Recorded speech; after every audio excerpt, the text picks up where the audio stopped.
पाकिस्तान तहरीक इंसाफ ने वफाक और पंजाब में MWM के साथ हुकूमत बनाने का फैसला किया है। ये अहम पेशरफ्त है इलेक्शन के बाद की सूरत हाल जिसमें हुकूमत साजी का अमल भी जारी है। PTI ने वफाक और पंजाब में MWM के साथ हुकूमत बनाने का फैसला किया है। रऊफ हसन ने क्या कहा है इससे मुतालिक, तर्जुमान पाकिस्तान तहरीक इंसाफ है, पहले ये मुलाहिजा कीजिए। तश्कील की तरफ जा रहे हैं और सेंटर में भी हम हुकूमत की तश्कील के लिए कोशिशें जो है वो अपनी रिडबल करने जा रहे हैं और पंजाब की जो हुकूमत है वो भी हम देखेंगे कि उसका क्या करना है। इसके अलावा हमारी दो पार्टीज के साथ उन्होंने अप्रूवल की है। सेंटर में और पंजाब में हम MWM के साथ कोalition बनाएंगे, सेंटर और पंजाब में। और सीनियर सहाफी तजज़ियाकार शाज़िब खानज़ादा ने हमें ज्वाइन किया है। शाज़िब, दोनों तरफ की हिकमत अमली बताइए। एक तरफ नून लीग पीपल्स पार्टी का मामला चल रहा है, एक तरफ ये जो पेशरफ्त हुई है MWM का प्लेटफॉर्म इस्तेमाल किया जाएगा वफाक और पंजाब में KPK में जमात इस्लामी का। कोलिशन बना भी लें तो मरकज में हुकूमत बना नहीं सकती है तहरीक इंसाफ, ना ही पंजाब में बना सकती है, और जमात इस्लामी के साथ मिलकर उन्हें हुकूमत बनाने की खैबर पख्तूनख्वा में जरूरत नहीं है। तो मुझे लग रहा है कि उन्होंने कहा तो कोलिशन है, मगर वो कहना ये चाह रहे हैं कि हमारे जो इंडिपेंडेंट्स हैं वो मरकज में MWM को ज्वाइन करेंगे और पंजाब में, और खैबर पख्तूनख्वा में जमात इस्लामी को ज्वाइन करेंगे ताकि रिजर्व सीट्स हमें इन दो जगहों पे मिल सकें। क्योंकि कोलिशन तो MWM की एक सीट है मरकज में, अगर उन्हें मिला भी लें तो 92 से 93 हो जाती है पाकिस्तान तहरीक इंसाफ के पास इत्तेहाद की। आज इमरान खान साहब ने कह दिया कि ना तो हम पीपल्स पार्टी से मिलेंगे, ना नून लीग से मिलेंगे, ना MQM से मिलेंगे। अब इन तीनों को मिलाकर ही तकरीबन 150 सीटें बनती हैं, और ये 150 सीटें निकाल दें तो फिर सिंपल मेजोरिटी पाकिस्तान तहरीक इंसाफ इस वक्त जो एग्जिस्टिंग उनकी तादाद है, जो कि इलेक्शन कमीशन ने नोटिफाई की है, उसके मुताबिक उनके पास सादा अक्सरियत नहीं रहती है।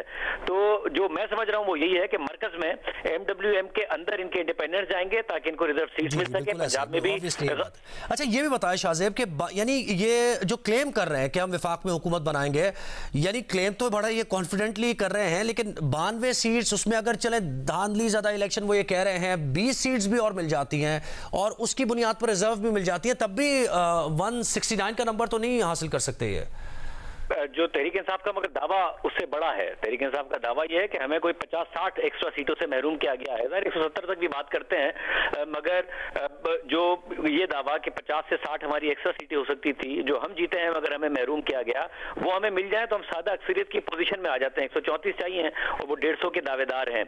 मगर मसला ये है कि वो फौरी तौर पर रिलीफ की तवक्को कर रहे थे, और जाहिर है जब इतनी बड़ी सीटों पर तनाज़ा हो तो इलेक्शन कमीशन की जिम्मेदारी है कि जल्द अज जल्द इन मामलात को निपटाए, चाहे वो रिकाउंटिंग की मद में हो या फिर फॉर्म 45 की वेरिफिकेशन की मद में हो, मगर वो निमटते नजर नहीं आ रहे हैं। हमने माजी में देखा है कि कासिम सूरी साहब एक स्टे ऑर्डर पर, वो न पहले नंबर पर थे न दूसरे नंबर पर, 4 साल तक कौमी असेंबली के डिप्टी स्पीकर रहे और जस्टिस उमरता बंदियाल स्टे ऑर्डर देकर भूल गए उन्हें। तो अब जबकि लाहौर हाईकोर्ट में मामला चैलेंज हुआ तो लाहौर हाईकोर्ट ने कल कह दिया कि जी इलेक्शन ट्रिब्यूनल फैसला करेंगे। सिंध हाईकोर्ट में भी ये सूरत हाल नजर आती है। ट्रिब्यूनल्स की एक मुद्दत जरूर है, मगर ये जो मुद्दत है नई हुकूमत बनाने की जो गालिबन 29 फरवरी है, उससे पहले पहले ट्रिब्यूनल्स के फैसले आ जाएं, ये मुश्किल लगता है। जिससे पता चलता है कि तहरीक इंसाफ के पास फिलहाल तो 92 सीटें ही हैं, और उन 92 सीटों के साथ वो अगर MQM, नून लीग और पीपल्स पार्टी किसी के साथ भी इत्तेहाद में नहीं जामत वो नहीं बना सकती है।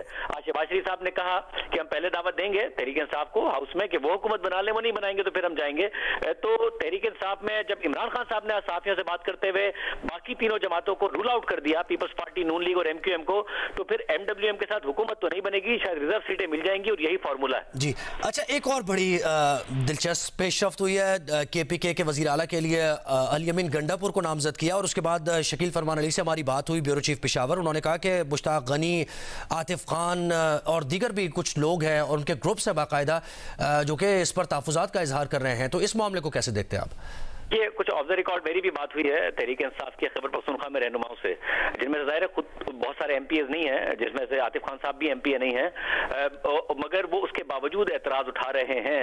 आतिफ खान साहब ने तो खैर आज खुद ट्वीट भी किया कि उन्होंने माजी में महमूद खान पर, परवेज खटक पर भी एतराज उठाया था और वो दुरुस्त साबित हुए हैं। बहुत सारे रहनुमा जो ये कह रहे हैं हमने तो उस्मान बुज़दार पर एतराज उठाया था, हम दुरुस्त साबित हुए, मगर ये बात याद रहे कि अपने अपने वक्त में इमरान खान साहब इन तमाम लोगों को हिस्ट्री का, तारीख का बेहतरीन वजीर आला करार बुज़दार देते रहे।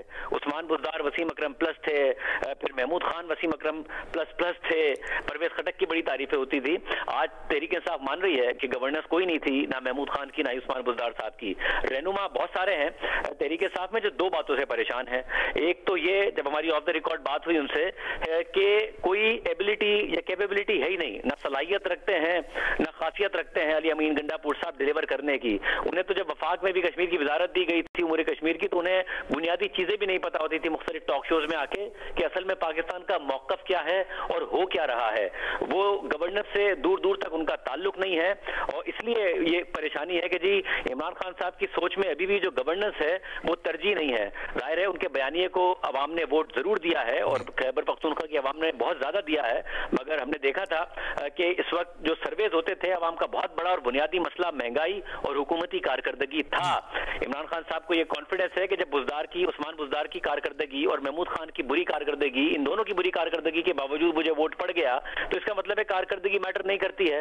मेरा झूठा सच्चा वो एमपीए को चीफ मिनिस्टर बना रहे हैं, मगर पार्टी के अंदर ये तहफुजात हैं। पहला तहफुज गवर्नेंस पर है और दूसरा जो तहफुज है वो कन्फ्रंटेशन पर है कि क्योंकि पार्टी के मुतादिद रहनुमा ये चाहते हैं कि पार्टी अब इदारों के साथ भी सीबीएम्स करे और मामला इस तरीके से आगे बढ़ाए कि जिसमें मामला तय हो। जिस तरीके से नून लीग ने 2018 के इलेक्शन के बाद एक रास्ता निकाला था डायलॉग के जरिए, हम भी रास्ता निकालें। और उनका यह ख्याल था कि जब हमें खैबर पख्तूनख्वा में हुकूमत मिलेगी, और खैबर पख्तूनख्वा का सूबा वो सूबा है जहां पर जो गवर्नेंस के मसाइल हैं वो ऐसे हैं जिसमें बराह रास्त एस्टैब्लिशमेंट इन्वॉल्व है, तो एस्टैब्लिशमेंट से बाकायदा तौर पर एक रास्ता खुलेगा बात करने का, मुज़ाकरात करने का और एक सियासी रास्ता निकालने का इमरान खान साहब के लिए भी। मगर अब उनका ख्याल है कि जब इमरान खान साहब ने अली अमीन गंडापुर साहब को तैनात कर दिया, जिन पर 9 मई के वाकयात के हवाले से भी इल्जाम है, इससे पहले जो कन्फ्रंटेशन हुई पुलिस की बनी जमान पाक में, वहां वर्कर्स भेजने का इल्जाम है, तो इसका मतलब है कि इमरान खान साहब इस खैबर पख्तूनख्वा में हुकूमत मिलने की अपॉर्चुनिटी को